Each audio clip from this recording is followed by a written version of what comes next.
श्री शिवाय नमस्तुभ्यं। तो कल है 12 जुलाई रवि प्रदोष का विशेष दिन। इस रवि प्रदोष और शिवरात्रि की प्रदोष यानी कि कल रवि प्रदोष भी है और शिवरात्रि भी है, जो कि हर महीने आती है। तो आपको इस शिवरात्रि रवि प्रदोष के दिन करने चाहिए ये उपाय, और ये उपाय हैं शिवरात्रि के उपाय। सबसे पहला उपाय जो कि है संतान की प्राप्ति, वंश की वृद्धि के लिए। कई वर्ष बीत गए हैं, कई साल बीत गए हैं, आपको संतान प्राप्त नहीं हो रही है, तो प्रयास कीजिए। प्रत्येक शिवरात्रि 12 महीने की जो 12 शिवरात्रियां हैं, उस प्रत्येक शिवरात्रि को एक गेहूं का दाना माता अशोक सुंदरी वाले स्थान पर समर्पित करो, तुमरुकेश्वर महादेव के नाम से। और गेहूं का दाना समर्पित करने के थोड़ी देर बाद उस गेहूं के दाने को आपको यहाँ से उठाकर चबा चबा कर खा लेना है। माताओं बहनों को ये उपाय करना है। हर एक शिवरात्रि का एक गेहूं का दाना, 12 शिवरात्रि के 12 गेहूं के दाने। नियम आप किसी भी शिवरात्रि से धारण कर सकते हैं। तो 12 गेहूं के दाने वाला ये विशेष उपाय कीजिए। इसी प्रकार से 12 गेहूं के दाने वाला उपाय जो कि धन प्राप्ति के लिए है किया जाता है, वह भी आपको 12 शिवरात्रि करना चाहिए। कैसे करना है उपाय? तो सबसे पहले 12 गेहूं के दाने लो और एक साथ ये माता अशोक सुंदरी के स्थान पर समर्पित कर दो। थोड़ी देर बाद ये गेहूं के दाने यहाँ से उठा लो। अब उठाकर इसमें से एक गेहूं का दाना समर्पित करो माता अशोक सुंदरी वाले स्थान पे, और बचे हुए 11 गेहूं के दाने लेकर चल जाओ अपने साथ घर पर।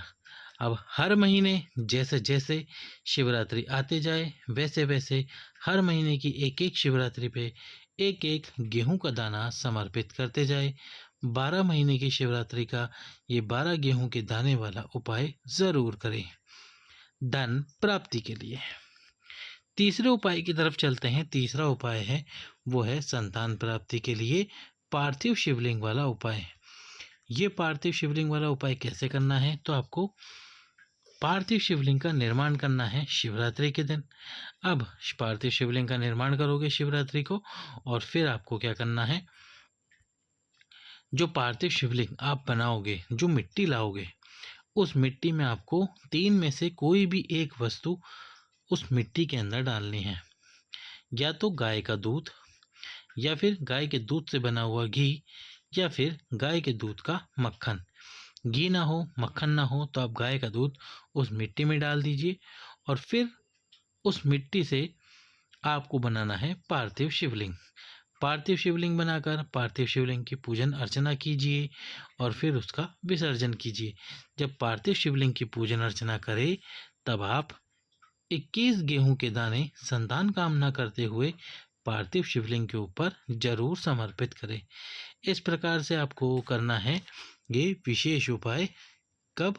ये विशेष उपाय आपको करना है शिवरात्रि के दिन, और ये भी आपको करना है लगातार 12 शिवरात्रि। हर एक शिवरात्रि पे एक पार्थिव शिवलिंग, जिसमें आपको दूध या फिर घी या फिर मक्खन डालना है। अगला उपाय धन प्राप्ति के लिए कैसे करना है? प्रदोष काल में 1 लोटा जल, साथ में एक दीपक जिसमें आपको लंबी बात लगानी है, थोड़ा सा घी डालना है, और थोड़ी सी डालनी है पीली सरसों। क्या डालनी है? पीली सरसों थोड़ी सी उस दीपक में। अब प्रदोष काल में भगवान शंकर के मंदिर में जाकर दक्षिण दिशा में खड़े हो जाए और भगवान शंकर के शिवलिंग पे जल समर्पित करें, आपकी धन प्राप्ति की कामना को बोलते हुए। धन प्राप्ति की कामना करते हुए आपको ये जल समर्पित करना है। उसके बाद में क्या करना है, जो भगवान शंकर के मंदिर की चौखट है, उस चौखट पर सीधे हाथ पर आपको वो जो दीपक आप आपके साथ में लेकर आए हैं, जिसमें आपने लंबी बात लगा रखी है और पीली सरसों डाल रखी है, वो दीपक भगवान शंकर के मंदिर के चौखट पर रखकर दीपक की बात शिव जी की तरफ करके उस दीपक को कुबेर भंडारी के नाम से प्रज्वलित करे और अपनी कामना बोले। जो धन प्राप्ति की कामना है उस कामना का स्मरण करें और बाबा से प्रार्थना करें कि आपको जितनी आप मेहनत कर रहे हो, जितना आप प्रयास कर रहे हो, उतना धन प्राप्त हो। अब अंतिम उपाय जो किसी भी मनोकामना या किसी भी कामना के लिए करना है आपको, और वो है 5 दीपक वाला विशेष उपाय। हमने आपको कई बार बताया है, धन प्राप्ति, संतान प्राप्ति और आपके पितरों के लिए, साथ में देवियों के लिए लंबी बात का इस्तेमाल किया जाएगा, और बाकी इसके अलावा और कोई कामना हो तो आप गोल बात का इस्तेमाल करें। अब 5 दीपक ले लो, आटे के या मिट्टी के, जो भी आप लेना चाहो। इन दीपक में बात लगा दो, जो भी आप बात लगाना चाहो, जो भी आपकी कामना हो। बात लगाने के बाद में क्या करना है, सबसे पहला दीपक आपको जलाना है। जो आपके घर में मंदिर है उस मंदिर में पहला दीप आपको प्रज्वलित करना है और अपनी कामना बोलनी है। अपनी कामना बोल के पहला दीप प्रज्वलित कीजिए किसी भी विशेष मनोकामना के लिए। दूसरा दीपक आपको प्रज्वलित करना है आपके घर का जो तुलसी का क्यारा है। जो तुलसी है, अब आप कहेंगे कल रविवार है, कल तुलसी के क्यारे के पास हम दीपक कैसे प्रज्वलित करें? तो फिर तुलसी के क्यारे की जगह आप दीपक प्रज्वलित मत करना। दूसरा दीपक होगा वो होगा बेलपत्र के वृक्ष के नीचे।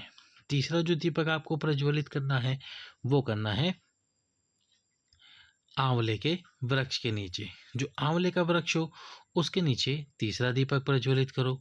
चौथा दीप आपको प्रज्वलित करना है भगवान शंकर के मंदिर में, शिव जी के सामने अपनी कामना करते हुए। और पांचवा और अंतिम दीपक जो प्रज्वलित करोगे वो करोगे भगवान शंकर के मंदिर की चौखट पर। मंदिर की चौखट पर पांचवा दीप प्रज्वलित करे, अपनी कामना बोले और अपनी कामना करके दीपक प्रज्वलित करे। रवि प्रदोष साथ में शिवरात्रि का ये विशेष दिन छोड़ना मत। जो भी आपकी कामना है उस कामना को दान करके, उस कामना को स्मरण करके उपाय करना। बाबा से प्रार्थना करना है कि आपकी कामना को शीघ्र अतिशीघ्र पूर्ण करें। लाइक, सब्सक्राइब, शेयर करें। हर हर महादेव।